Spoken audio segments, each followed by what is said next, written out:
Hello, my name is Fong Win, and this presentation will introduce you to the world of typography and its origin.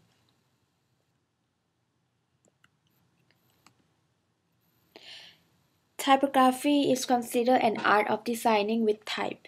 Professional graphic designer will call upon to perform many designing tasks, most requiring a thorough knowledge of typography. Many times the assignment will consist entirely of type, as word always the central of communication. Here is the video introducing to the world of typographic designing.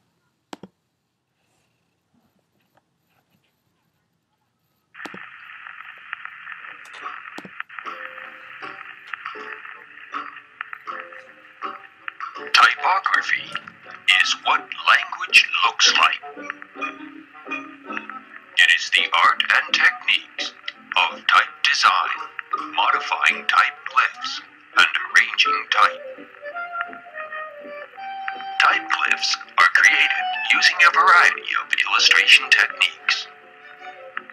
The arrangement of type is the selection of typefaces, point size, line length, leading, and kerning.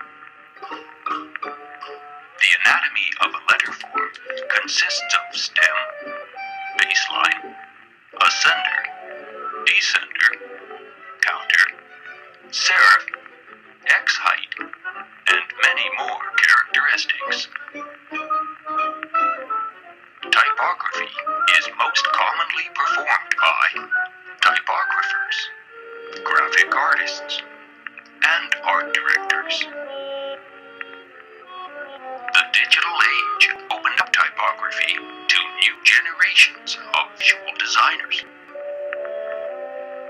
A good typographer is someone who communicates a point of view with skill and imagination and makes the type taste good.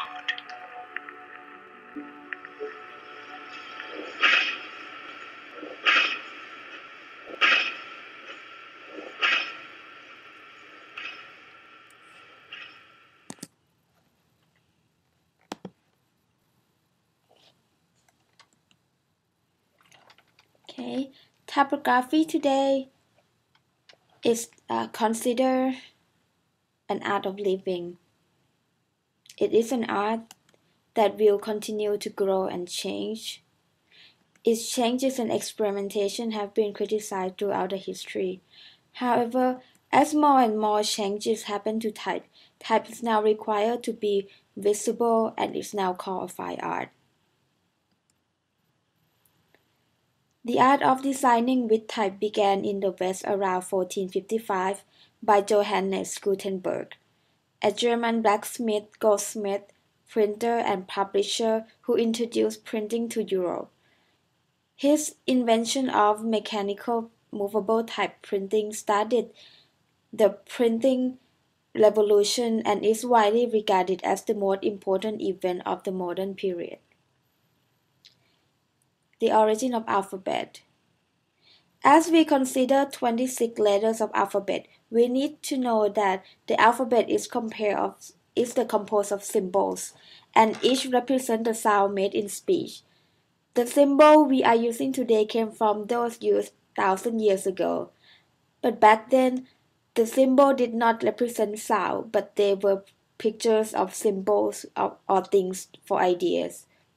The origin of alphabet started with pictograph, then became ideographs. Then the Phoenician modified the symbol. Then the Greeks adopted the use, and also the Roman did. They then had been modified to black letter and the Gutenberg styles. And the most recent is called the humanistic lettering. The pictograph. At some point in time, people started to communicate virtually, and that's it when the pictograph were created. People made simple drawing of things around them, such as animals, tools, weapons, or people. The ideograph. As the need to communicate became deeper, people combined different pictographs to create ideographs, which represent ideas of deeper meanings. It was considered a major development in a written language. As a nation of traders and merchants, the ancient Phoenicians invented the alphabet for the purpose of enhancing the business communication. They changed the concept of written language as the alphabet represents the sound of the speech rather than presenting the idea of object. For example, aleph for ox and bet for house. The Phoenician alphabet required far less symbols than the pictographic system. It was considered a major contribution to the Western civilization. The Greek alphabet. The ancient Greek adopted the Phoenician alphabet about around 100 BCE. They used the alphabet to record history and knowledge after modifying the letters slightly. Aleph became Alpha and Bet became Beta.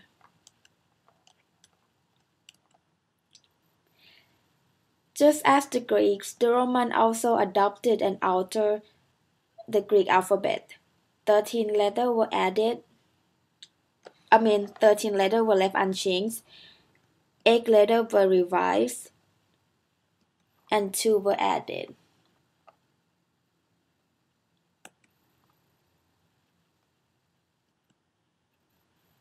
The black letter. The black letter was one of the popular schools of writing in Western Europe. It was the most popular in Germany and the northern nations. This style was used as models for typeface designed by Gutenberg in the mid-15th century. The Gutenberg style. As Gutenberg invented movable type, he also modified the alphabets to be used in printing the Bible. The type he used resembles a formal type of contemporary handwriting known as the texturer because its strong vertical and horizontal line give the impression of the texture of woven pattern across the page. The last one is the humanistic lettering. The humanistic lettering is the model for the most of the typeface we are using today. It was first popular in Italy and often found in literatures from Renaissance period, such as the Carolingian manuscript. Graphic designer own a great depth to the humanistic, for it was they who created the script that became the model for the small letters. Anatomy of type. As we examine the letter form closely, we can see that just like human body, there is also anatomy of type that is important for graphic designer to acknowledge letter form. Letter form consists of many parts, and the common parts are the character, the uppercase, the lowercase, baseline, midline, X height, ascender, descender, counter, serif, small cap. I have included an image of how to identify each part of the letter form below. As you can see, the X line is the line from here to here, and this is the lowercase letter, and this is the uppercase letter. The serif is the tail that came out of the letter.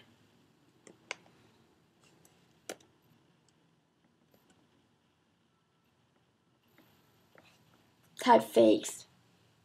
Typeface refers to the specific design of an alphabet. The difference between one typeface and another is very small. Just a slight modification in the shape of the letter, serifs, or the length of the ascender or descenders. Each typeface is identified by name. A typeface may be named after the individual who designed it or their country of origin.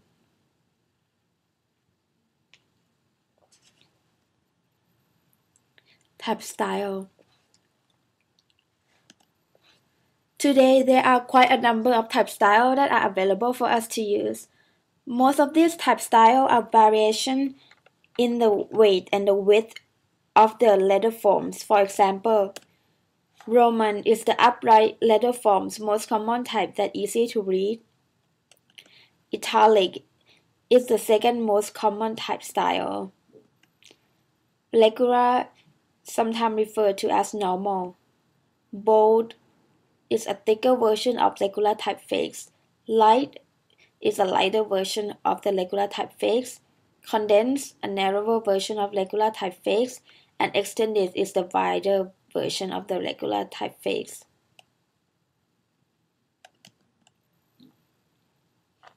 Traditionally, a font was one side of one type style in a particular typeface. For example, Bodoni Regular was one font and Bodoni Italic was one font. A font consists of the uppercase, the lowercase letter, punctuation marks, numeral, special reference marks. Today, font is used more loosely. A font still refers to a specific typeface and type style, but no longer refers to the particular type size because technology helps generate type in any number of sizes for us. Type measurement. Point and picas are the two basic units of measurement. Point is a small unit used to measure both the type size and the size of the space between lines of type. Pica is the larger unit used to measure the length of the line of type. There are 12 points in one pica and there are about 6 picas in 1 inch. So far I have talked about type terminology and measurements. Now I will introduce the 5 classic typefaces that will help distinguish one typeface from another. This will lead to a better understanding of type design and selection. The 5 classic typefaces are Garamond, Baskerville, Bodoni, Century Expanded, and Helvetica. Garamond. Garamond is a classic old-style typeface. Carl Garamond was the first credited with the design, but recently has been discovered that this particular typeface actually was designed by Jean Janon in 1615. This typeface has obvious contrast between the thick and the thins. It is heavily bracketed serif and has an oblique stress. In addition, the capital letters are shorter than the ascender and the lowercase letters. Baskerville. Baskerville is an elegant typeface created by John Baskerville in 1757. It is considered as a transitional typeface as they form a bridge between the old style and the modern faces. It has a great contrast between the thick and the thins. The serifs are less heavily bracketed and has wider X height. This typeface is one of the most present and readable typefaces. Bodoni is a modern typeface designed by an Italian typographer named Giambattista Bodoni. It has a stronger contrast between the thick and the thins. It also has the unbracketed serifs, strong vertical stress, and a small X height.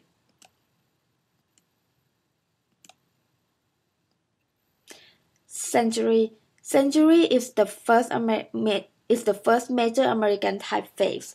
Was designed in 1894 by Lynn Benton for the Century magazine. It has the thick slab serifs and main stroke. Previously, this typeface was called the Egyptian. The larger X height and the symbol form combined to make this a very legible typeface. Next is the Helvetica. Helvetica is the sans serif typeface of Swiss origin. It was created by Max Miedinger in 1957 and became popular in 20th century. It has a large height and slightly condensed letter. Its clean design made this typeface very readable.